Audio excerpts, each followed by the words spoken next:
Señor les bendiga una vez más. Qué privilegio poder estar compartiendo la palabra de Dios en esta mañana con ustedes. Y como aquí todos los que nos paramos delante tenemos un enemigo que está de este lado que se llama el reloj, pues ya ustedes saben. Así que oremos que el Señor use productivamente y para su gloria estos 35 minutos.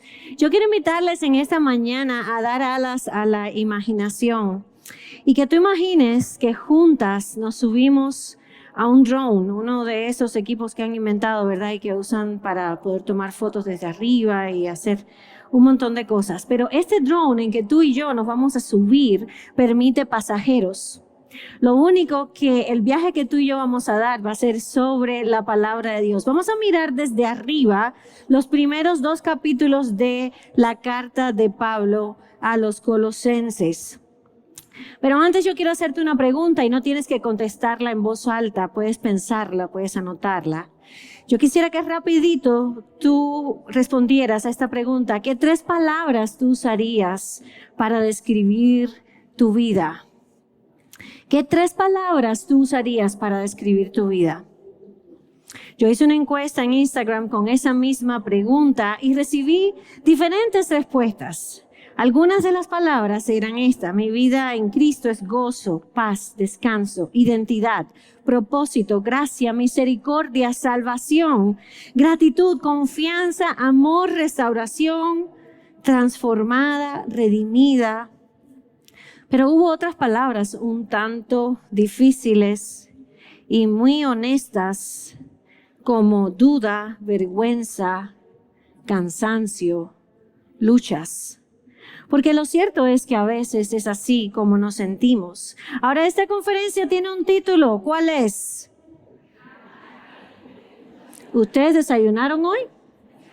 Vamos a probar de nuevo. ¿Cuál es el título?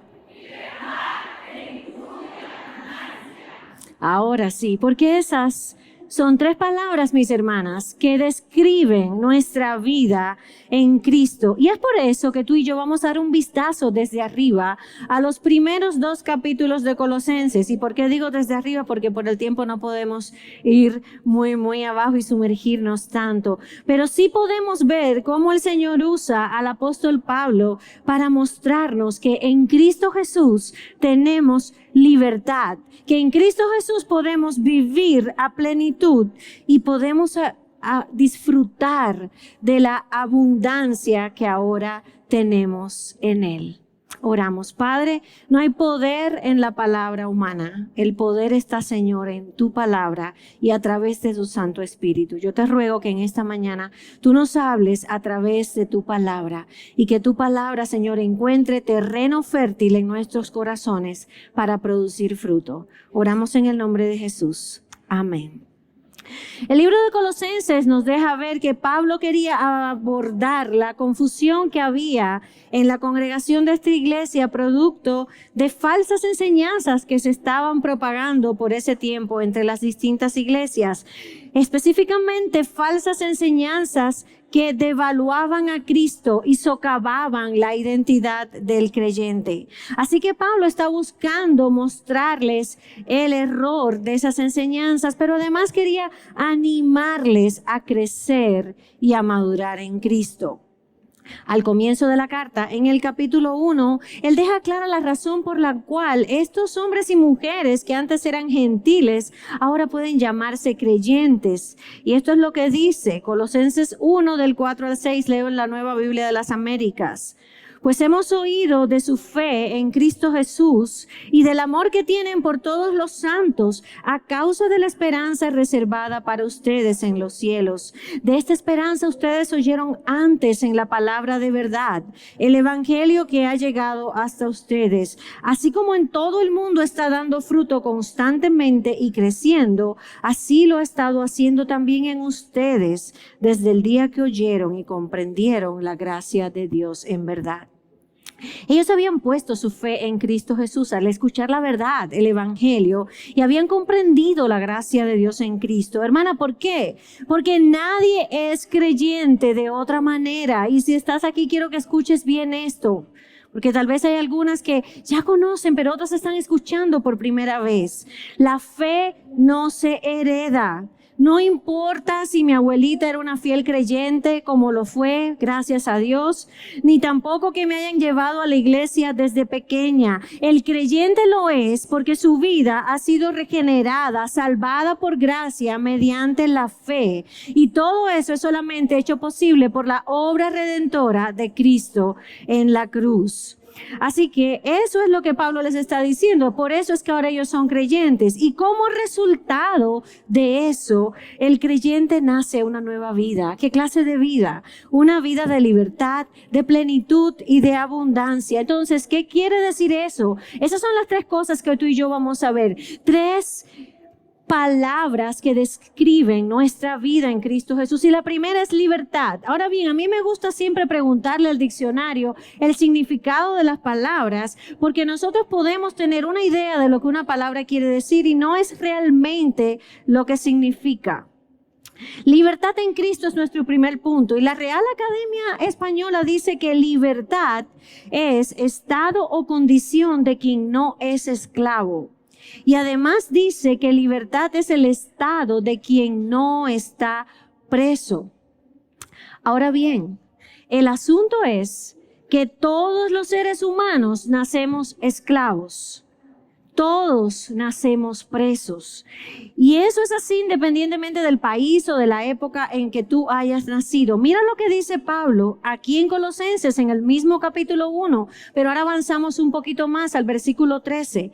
Y dice, porque Él, Cristo, nos libró del dominio de las tinieblas y nos trasladó al reino de su Hijo amado, en quien tenemos redención, el perdón de los pecados. Hermana, todos somos esclavos, prisioneros del pecado, del reino de las tinieblas, el dominio de Satanás, pero Cristo nos hace libres. Nos lleva de tinieblas a la luz.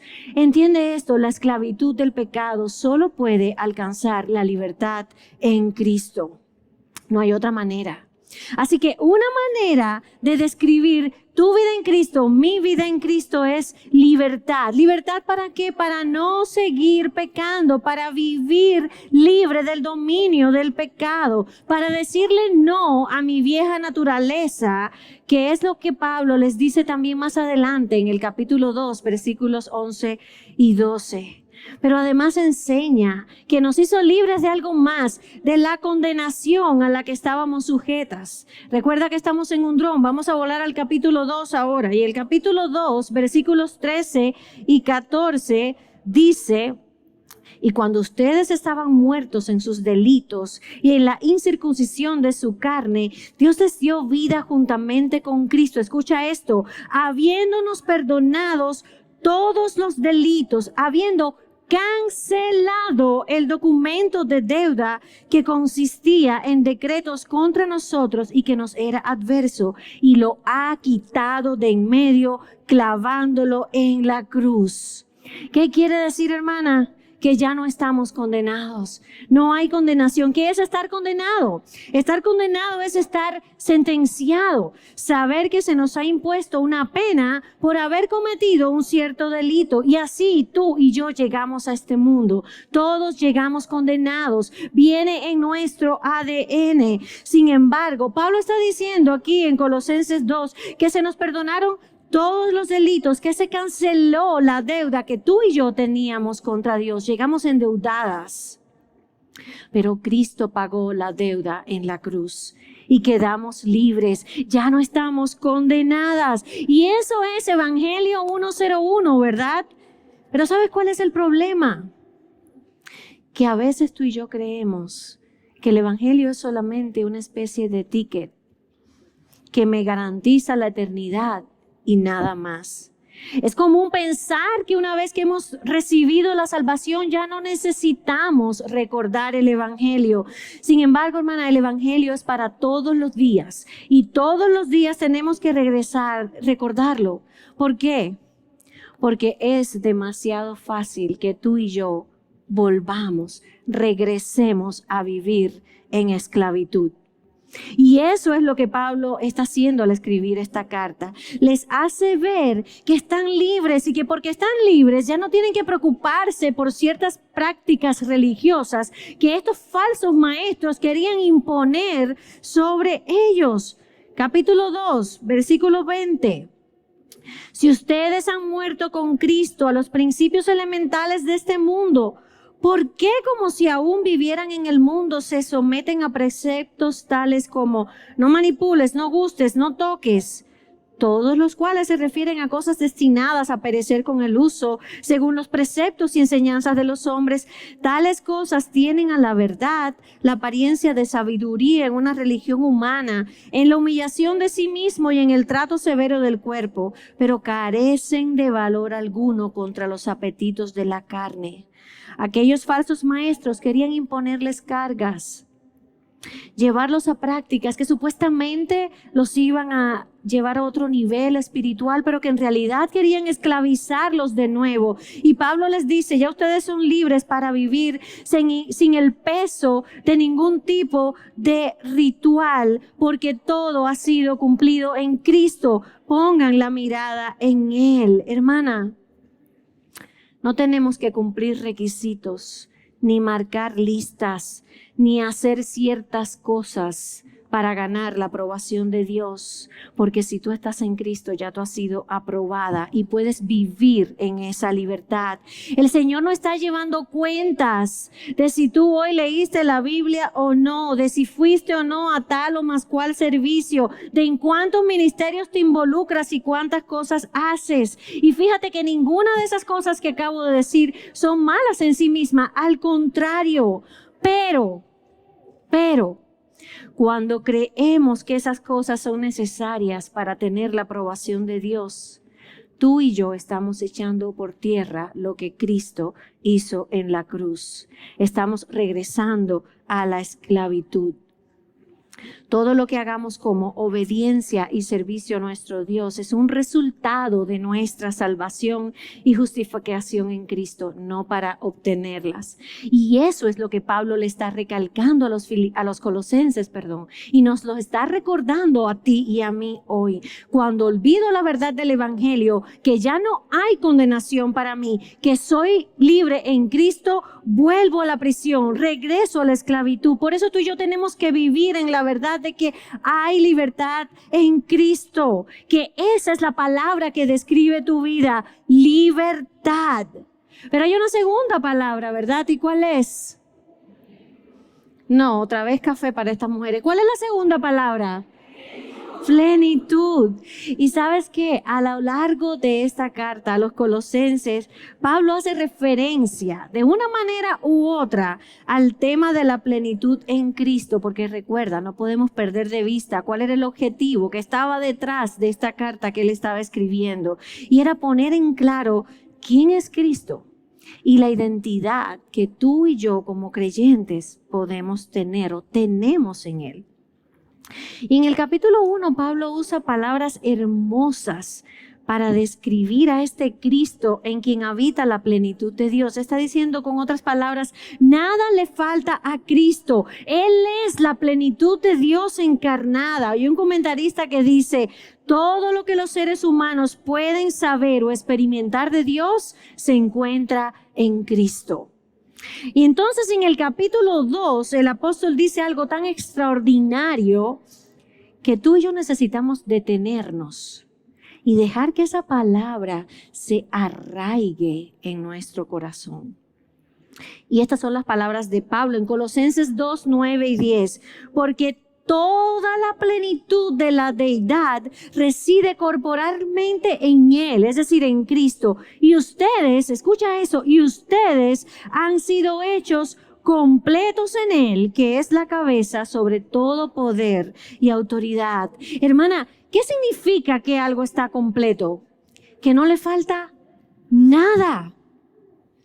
Y yo sé que al escuchar esto, tal vez tú estés haciendo en tu mente una lista de todo lo que tú crees que te falta. Y tu lista puede ser algo así. Me falta un esposo, o me falta una casa, o me falta una casa más grande, o un mejor trabajo. Tal vez estás pensando, me falta paciencia, me falta amor, me falta dominio propio. Tal vez has pensado, me falta la salud. Y cuántas otras cosas más, ¿verdad? Quizás estás pensando que para que tu relación con Dios esté completa, necesitas vivir en una especie de éxtasis espiritual, sentir como que andas flotando, caminando en otra dimensión, y sientes que eso te falta, que no lo tienes, y por tanto estás pensando, yo no estoy completa. Y al leer esto pudiera parecer extraño que Pablo diga que estamos completos cuando en realidad sí vivimos en un mundo donde hay carencias, un mundo donde sí falta la salud, un mundo donde sí hay soledad, un mundo donde tú y yo podemos tener necesidades reales, tangibles. Pero es que Pablo está llevando la mirada de sus lectores a otro lugar, a algo diferente. Sabes, podemos creer que estar completas es tener cosas o lograr cosas. Y es por eso que cuando tenemos dichas cosas o logramos aquellas cosas que creíamos que nos iban a hacer sentir completas, solo nos sentimos satisfechas por un tiempo y regresamos al punto de partida. Volvemos a sentirnos igual. ¿Por qué? Escucha esto. Porque nada de lo creado puede darnos la llenura que solo recibimos del Creador por medio de Cristo Jesús. Y lo voy a repetir. Porque nada de lo creado puede darnos la llenura que solo recibimos del Creador por medio de Cristo Jesús. Lo que Pablo está diciendo en este pasaje es que al estar unidos a Cristo, tenemos todo lo que necesitamos de este lado de la eternidad. Porque el punto de su carta es que Cristo lo tiene todo. Y para tener una relación con Dios, solamente necesitamos a Cristo. Hermana, esa es la relación que nos completa. Porque recuerda, por el pecado quedamos separados de Dios. Y por eso tú y yo llegamos a este mundo con ese espacio, con ese gran hueco vacío que nada ni nadie puede llenar. Pablo le está diciendo a los cristianos de Colosas, ustedes ya no necesitan más ninguna filosofía, ni ninguna enseñanza nueva, ni nada semejante, porque en Cristo habita toda la plenitud de Dios y en Cristo ustedes lo tienen todo. Y lo que Pablo le escribió a los creyentes de Colosas en el primer siglo, hermana, nos lo está diciendo a nosotros hoy en el siglo XXI también. Y el apóstol Juan escribió que de la plenitud de Cristo hemos recibido ¿qué? Gracia sobre gracia. Sin Cristo siempre vas a estar incompleta. Sin Cristo siempre nos va a faltar algo. Siempre vamos a vivir una vida a medias, pero en Cristo, hermana, gracia sobre gracia. Gracia para el día a día, gracia para los momentos en que creemos que tenemos abundancia y gracia para los momentos de escasez. Gracia para cuando sientes que estás en la cima del monte o en lo profundo del valle oscuro. ¿Por qué? Porque de su plenitud, de la plenitud de Cristo hemos recibido. Y es importante que entendamos que la caída nos dejó incompletas a todos los niveles. Mujer que estás aquí, escúchame en esta mañana. Un esposo no te completa ni te hace plena. Eso es un mito de este mundo. ¿Por qué? Porque él es un ser humano caído igual que tú, que necesita de la gracia de Dios todos los días. Así que no le pongas el peso a tu esposo, si eres una mujer casada, de hacerte plena y completa, porque no lo puede hacer. Sin embargo, si tú estás en Cristo, ya tú eres plena y completa. De ahí viene tu plenitud. Y mamá, te digo lo mismo, tus hijos su misión no es hacerte sentir completa y llena. Eso solamente lo va a hacer Cristo Jesús en tu vida. Solamente. Venimos a este mundo incompletas en muchos sentidos.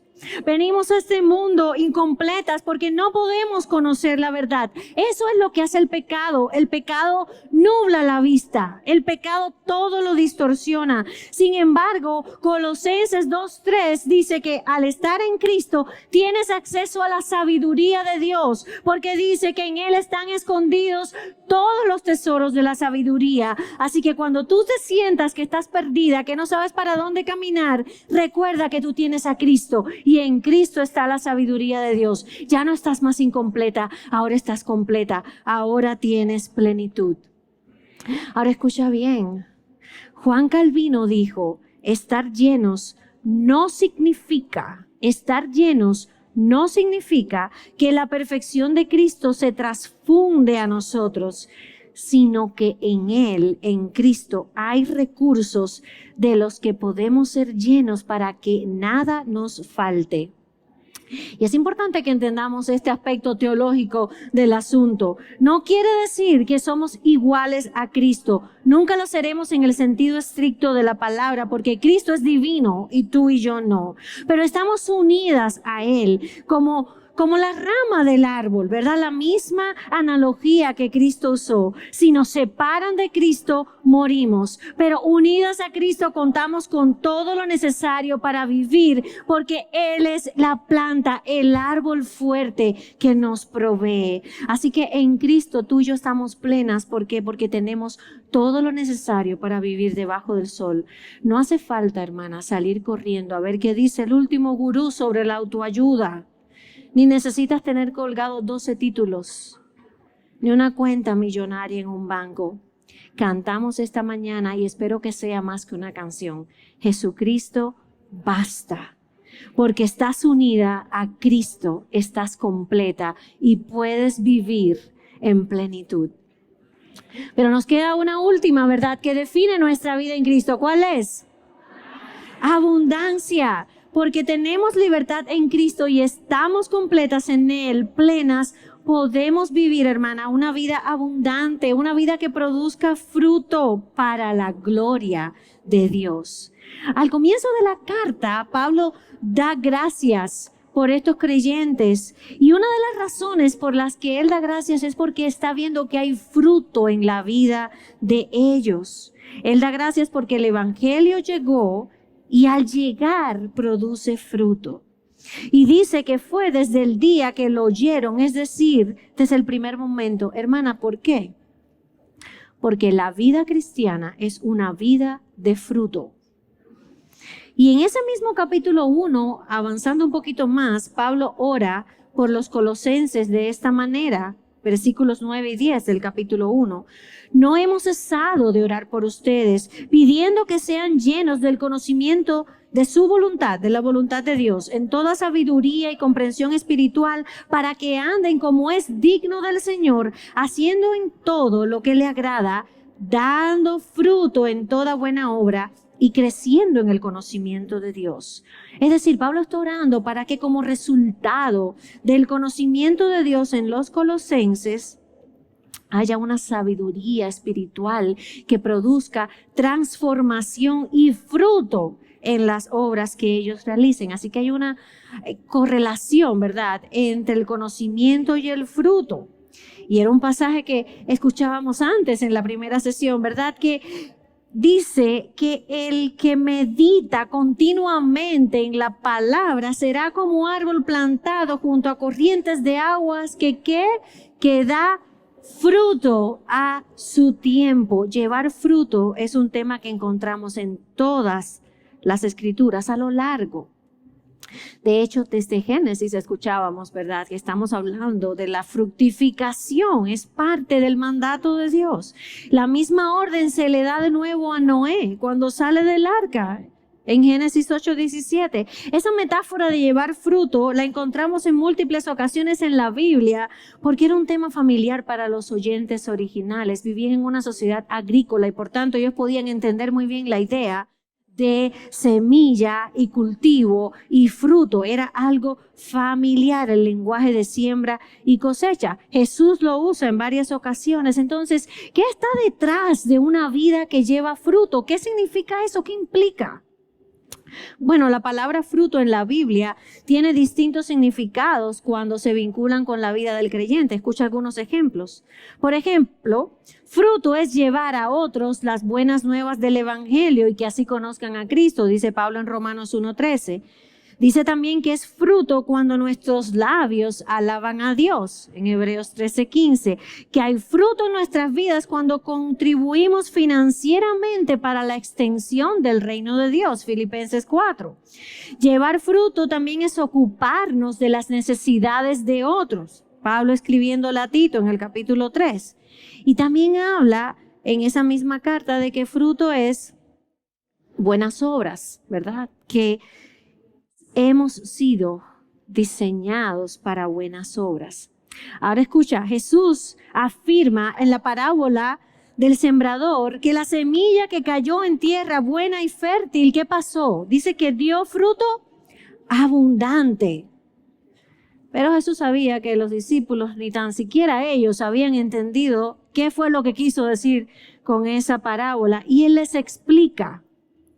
Y mira lo que dice Mateo 13:23. Dice, aquel en quien se sembró la semilla en tierra buena, este es el que oye la palabra y la entiende. Este sí da fruto y produce, uno a 100, otro a 60 y otro a 30 por uno. ¿Te das cuenta de lo que está ocurriendo ahí?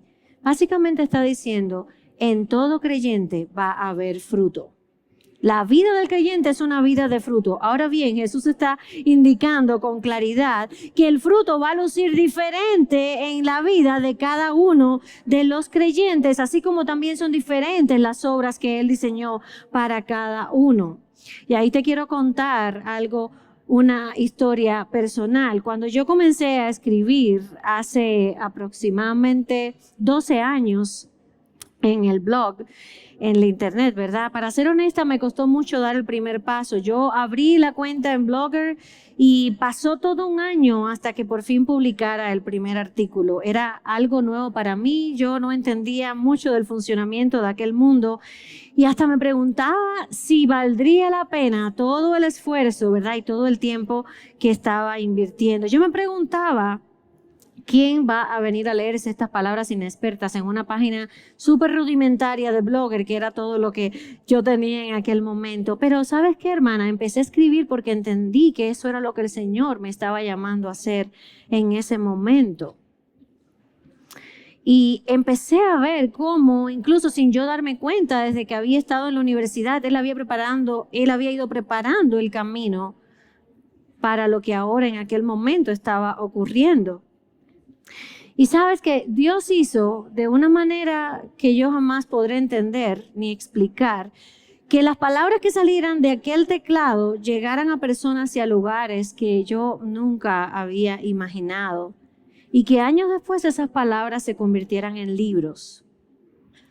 Ahora, escucha esto, que fue algo que mi esposo me dijo en aquel momento, cuando yo estaba batallando con todo esto. Él me dijo, si una sola persona lee el artículo, una sola persona lee el artículo y Dios lo usa para edificar la vida de esa sola persona, de alguna manera, ya tú cumpliste tu tarea. El problema no es de número de seguidores ni de número de visitas a la página, sino de hacer con fidelidad la obra a la que el Señor te ha llamado. Hermana, tú no sabes la cantidad de veces que yo he tenido que recordarme esas palabras, ¿verdad? Que no se trata de lo que nosotros estamos viendo, sino de ser obedientes y dar fruto en el lugar donde Dios te ha puesto, no para tu gloria, sino para la gloria de Dios. Porque recuerda, en este mundo en que vivimos en una lucha de glorias. El problema es quién se va a llevar la gloria. Y la gloria es de uno solo, y la gloria es de nuestro Dios. Así que el fruto que tú des es para la gloria de Dios. Y Pablo está orando por fructificación. Y tú y yo, mi hermana que estamos aquí, tenemos que hacer lo mismo. Si nuestra vida no está dando fruto, quizá debamos preguntarnos, ¿qué estamos haciendo con los dones, con los talentos, con las oportunidades donde el Señor nos ha puesto? Hermana, no estoy hablando de una plataforma. Estoy hablando de mi casa, estoy hablando del trabajo, estoy hablando de la escuela, de cualquier lugar. No es necesaria una plataforma para dar fruto para la gloria de Dios. No se trata de eso. Se trata del lugar donde el Señor nos ha puesto y que espera que allí demos fruto para su gloria.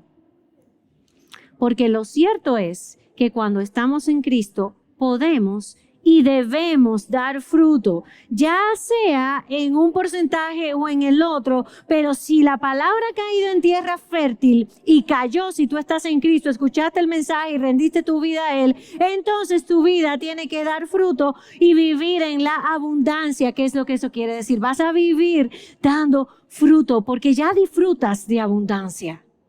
Ya disfrutas de abundancia. Hermana querida, tal vez has venido a este lugar con la esperanza de recargar tus baterías espirituales. Quizá llegaste pensando que un evento como este te dará algo que sientes que falta en tu vida. Permíteme decirte algo. Sí. En cierto modo, estos eventos se parecen a una bebida energética que nos reavivan, ¿verdad?